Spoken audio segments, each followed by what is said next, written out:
الحمد لله رب العالمين والعاقبة للمتقين وعلى آله وأصحابه أجمعين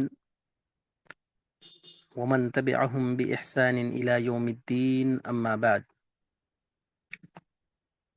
اللهم علمنا ما ينفعنا وانفعنا بما علمتنا وزدنا علما وعملا خالصين لوجهك الكريم. عزیز طالبات اور قابل قدر سامعات، دور ثانی جو سن 101 سے 150 ہجری تک محیط ہے، دور ثالث، اس تعلق سے ہم پڑھ رہے تھے، اور اس زمانے میں حکومتی سطح پر کس طرح کی کوششیں جاری تھیں اور خصوصاً عمر بن عبدالعزیز رحمۃ اللہ علیہ نے تدوین حدیث کے معاملے میں جس مستعدی اور جانفشانی کا نمونہ پیش کیا، وہ تمام کی تمام چیزیں ہمارے پاس موجود ہیں اور اس کو ہم لوگوں نے پڑھا۔ اب اسی زمانے میں انفرادی طور پر کچھ محدثین و فقہا ایسے تھے جو تدوین حدیث کے علمبرداروں میں سے ہیں۔ تدوین حدیث کا یہ روشن باب ان احباب کے تذکرہ سے خالی نہیں رہ سکتا۔ ان میں سے ایک شخصیت مجاہد بن جبر مکی ہیں، جن کی سن وفات سن 102 ہجری ہے، جن کے پاس تفسیر قرآن، نواسخ قرآن سے متعلق لکھی ہوئی حدیثیں موجود تھیں، جن کو ان سے ابن جریج، ابن ابی نجیح وغیرہ نے تحریر کیا۔ آئیے سب سے پہلے ہم مجاہد بن جبر مکی، ان کے تعلق سے، ان کے علمی پس منظر کے تعلق سے کچھ چیزیں جاننے کی کوشش کرتے ہیں۔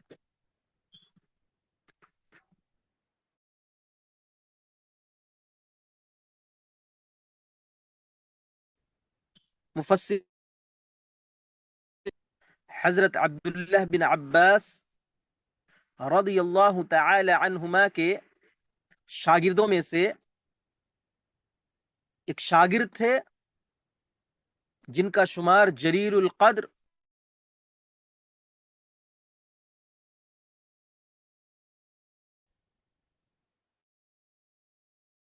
ہے۔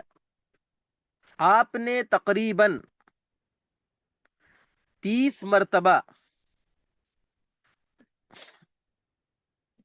قرآن کی تفسیر ابن عباس رضی اللہ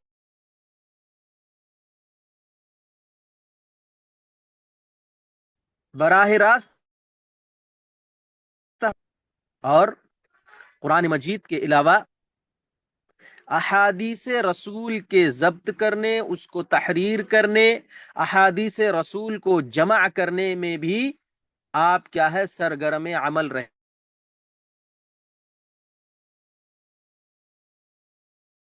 جبر مکی اس نسل سے آتے ہیں جو کتابت حدیث کے رجحان کو مضبوط کر رہے تھے۔ ابن جریج، ابن ابی نجیح کا جو آپ کے شاگرد خاص میں سے تھے، انہوں نے آپ کی روایتوں سے براہ راست استفادہ کیا ہے۔ اس سلسلے میں امام ذہبی رحمۃ اللہ علیہ کا قول ذکر سے خالی نہیں رہنا چاہیے۔ ان کا یہ قول ہے کہ کان مجاہد من اوعى التابعین للعلم وكان يكتب ويملي على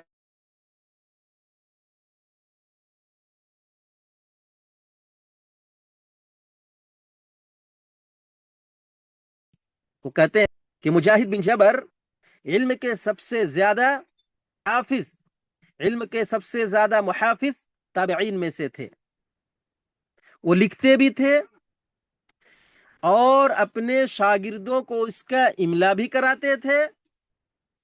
اس طرح انہوں نے ایک اثر چھوڑا، ایک چھاپ چھوڑی ہے فی کتابت الحدیث و تدوین، کتاب و سنت کے یا کتابت حدیث کے معاملے میں نمایاں کردار ادا کیا ہے۔ سمجھ رہے نا؟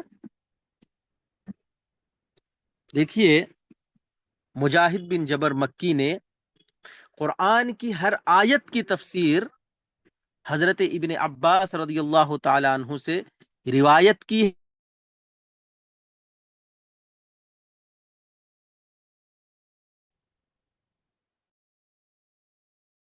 اور بعد کے جو مفسرین ہیں، بعد کے جو محدثین اور فقہا ہیں، انہی کی ان تفسیری مآخذ سے کیا ہے، اپنی ان روایات کو حاصل کیا ہے۔ اس کے علاوہ یہاں ایک بات آئی،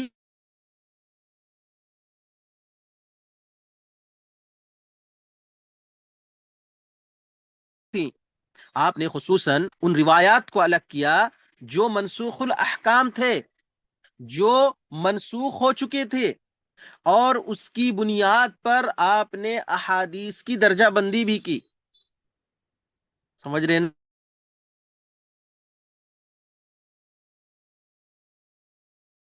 دیکھیے گا عباس یا حدثنا ابن عباس جیسے الفاظ بکثرت ان کی روایت میں آپ کو ملے گی، یعنی وہ سند کی روایت کے مروج طریقے کو مضبوط کرنے والے تھے، اس کے پاسدار تھے۔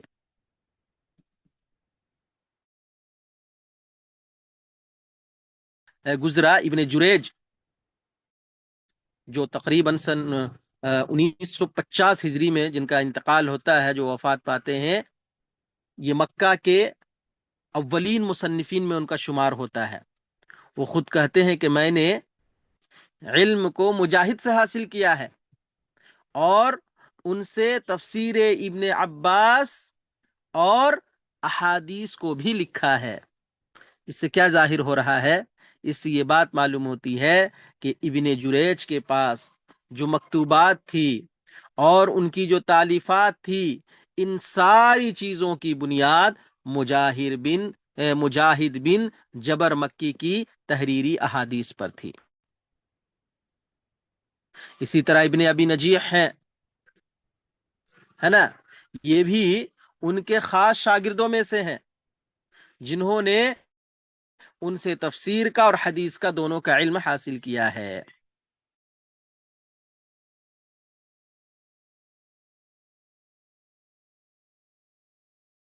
اس وقت اگرچہ سرکاری سطح عمر بن عبدالعزیز کے حکم کے ذریعے کتابت حدیث یا تدوین حدیث کا کام کیا ہے، زور و شور پر چل رہا تھا، مگر یہ مجاہد بن جبر مکی جو تھے ان افراد میں سے تھے جو کیا ہے، عمر بن عبدالعزیز کے حکم نامہ آنے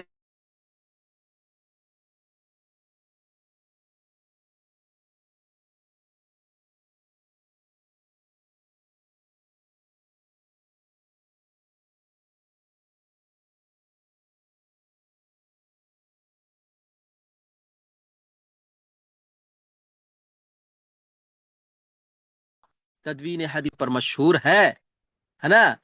ہر جگہ دیکھیے گا یہ تفسیر میں کیا ہے، ان کی روایت کو کیا ہے، مستند مانا جاتا، مرجع مانا جاتا ہے۔ تفسیر کے معاملے میں زیادہ یہ تفسیر میں مشہور تو ہیں، مگر حقیقت یہ ہے کہ انہوں نے تدوین حدیث کے ابتدائی ادوار میں کیا ہے نمایاں خدمات انجام دی ہیں۔ آپ نے کیا ہے احادیث کو تحریری شکل میں اس کو کیا ہے کنورٹ کیا، سمجھے، تحریری شکل میں اس کو لایا، اس کے بعد سند اور متن کا اہتمام کیا، اس کے علاوہ اپنے جو شاگرد تھے ان کو لکھنے اور لکھانے کی ترغیب دی، اور تفسیری جو احادیث تھے، قرآن کی تفسیری جو احادیث تھے ان کو جمع ترتیب دیا۔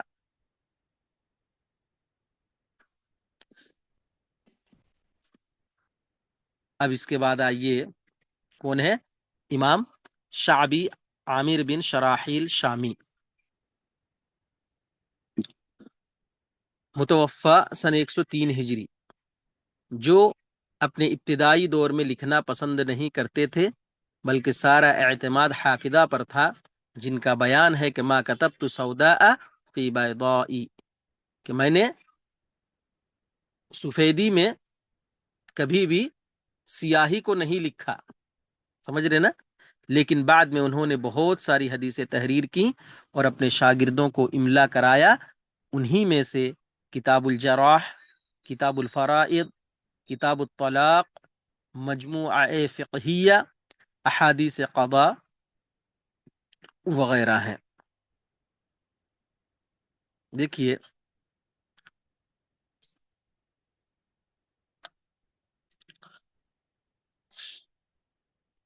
یہ دوسری شخصیت ہے، یہ دوسری شخصیت ہے جنہوں نے تدوین حدیث کی بنیاد رکھنے میں اہم کردار ادا کیا ہے۔ کون ہے جی؟ امام شعبی عامر بن شراحیل شامی۔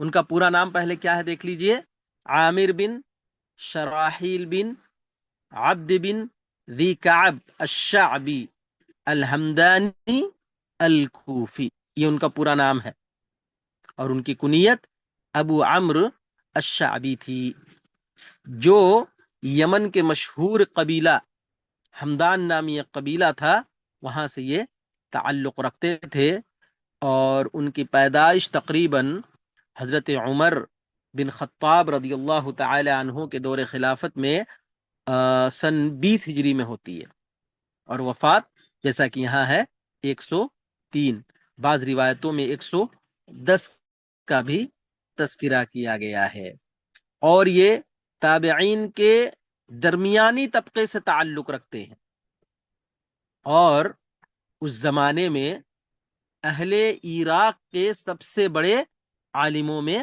ان کا شمار ہوتا تھا، سمجھ رہے نا؟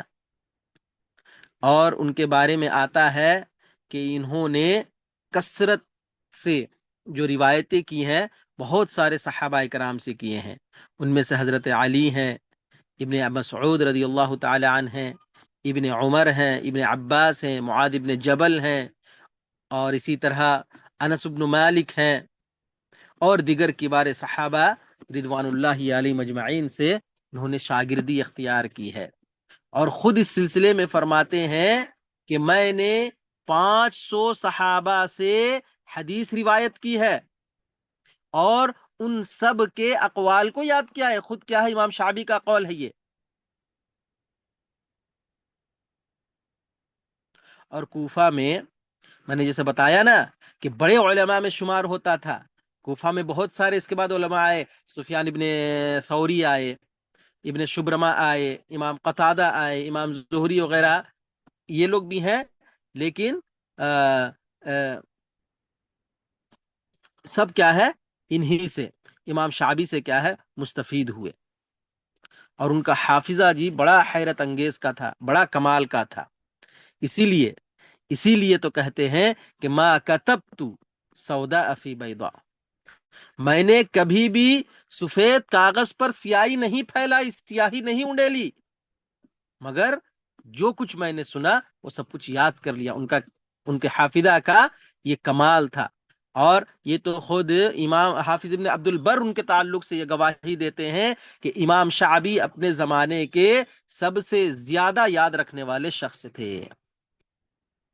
تو ابتدا میں وہ کتابت کو اتنا زیادہ پسند نہیں کرتے تھے. ان کا کہنا تھا کہ قلب و جگر میں محفوظ علم کاغذ سے زیادہ مضبوط ہے. لیکن جیسا جیسا زمانہ گزرتا گیا، جیسے یہ دور صحابہ رسول صحابہ سے جس طرح یہ زمانہ کیا ہے دور ہوتا گیا، وقت گزرتا گیا، وقت گزرنے کے ساتھ ساتھ روایتوں کے پھیلاؤ جب بڑھا اور حدیثوں کے ضعف ہونے کا جب خطرہ بڑھ گیا، تو امام شعبی خود، جن کا کہنا تھا کہ ما کتبت سودا فی بیضاء، وہ خود کیا ہے حدیثوں کو تحریر کرتے اور دوسروں کو بھی کرواتے، املا کرواتے. تو یہ جو تبدیلی ان کے اندر آئی جی، یہ دراصل کیا ہے حدیث کے لکھنے کی بڑھتے ہوئی ضرورت کی وجہ سے تھی. سمجھ رہے نا؟ تو امام شعبی رحمت اللہ علیہ کی خدمات کو تذکرۃ الحفاظ میں اور مصطفیٰ اعظمی نے دراسات فی الحدیث النبوی وغیرہ میں تفصیل سے بیان کیا ہے. سمجھ رہے نا؟ ان چیزوں کو کیا ہے آپ پڑھ سکتے ہیں. اس کے علاوہ ان کتابوں کی طرف کیا ہے مزید تفصیلات کے لیے آپ رجوع کر سکتے ہیں. اس کے علاوہ دیکھیے امام شعبی نے اپنے زمانے میں بہت سارے موضوعاتی مجموعوں کو بھی جمع کیا، جیسے کتاب الجراح، جس میں کیا ہے حدود اور قصاص کے متعلق احادیث کو اس میں انہوں نے جمع کیا تھا. اسی طرح کتاب الفرائض، جس میں کیا ہے میراث کے احکام کے متعلق جو مرویات تھیں ان تمام کو انہوں نے اس میں اکٹھا کیا تھا. اسی طرح کتاب الطلاق، جس میں طلاق، نکاح وغیرہ کے جو مسائل تھے ان مسائل پر جو احادیث نبی کریم صلی اللہ علیہ وسلم سے روایت کی گئی تھی ان کو اس میں نقل کیا گیا تھا.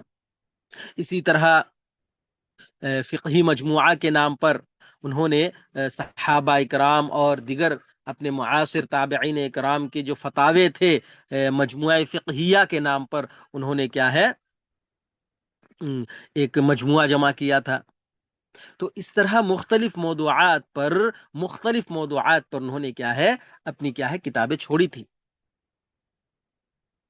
تو ان کی یہ جو مجموعہ ہے نا، اس دور کی ابتدائی تدوین حدیث کے مجموعوں میں یا دستاویزی نمونوں میں شامل ہوتے ہیں، جن سے جو بعد کے جو محدثین وغیرہ جو فقہا وغیرہ آئے ان سے انہوں نے خوب کیا ہے استفادہ کیا.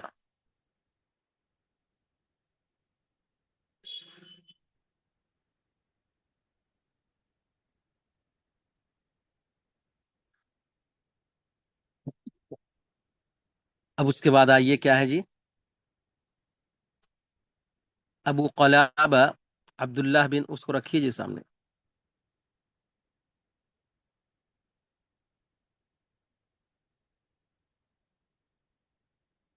ابو قلابہ عبداللہ بن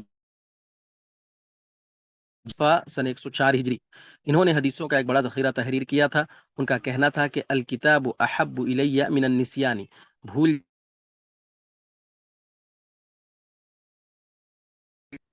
لکھ لینا. اپنی کتابوں کو انہوں نے مقام داریہ سے ایوب سختیانی کے پاس جانوروں پر لاد کر بھیجا تھا. کچھ کتابیں وہ سمجھ میں تو نہیں آ رہا ہے کیا لفظ ہے، یہ تحقیق کے بعد بھی نہیں سمجھ میں آیا. جرمی کے گھر بھجوایا. ٹھیک ہے، تو اس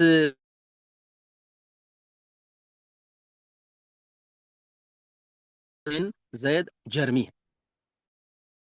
سمجھ رہے نا؟ تو دیکھیے ان کا نام کیا تھا جی، ان کا نام تھا پورا نام ابو قلابہ عبداللہ بن زید بن عمرو جرمی. ٹھیک ہے، جو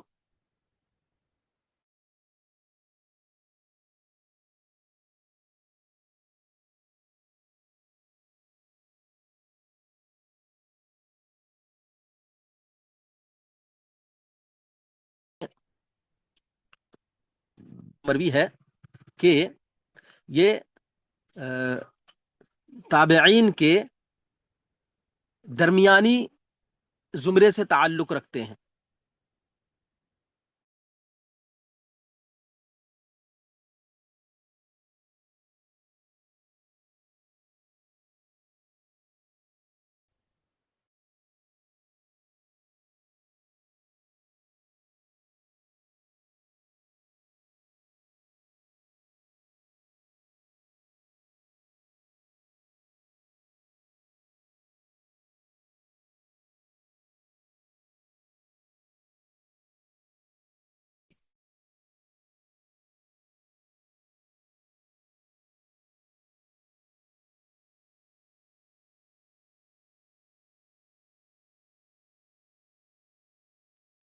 معاویہ بن ابی سفیان رحمت اللہ علیہ کا یہاں پر تذکرہ کیا جاتا ہے.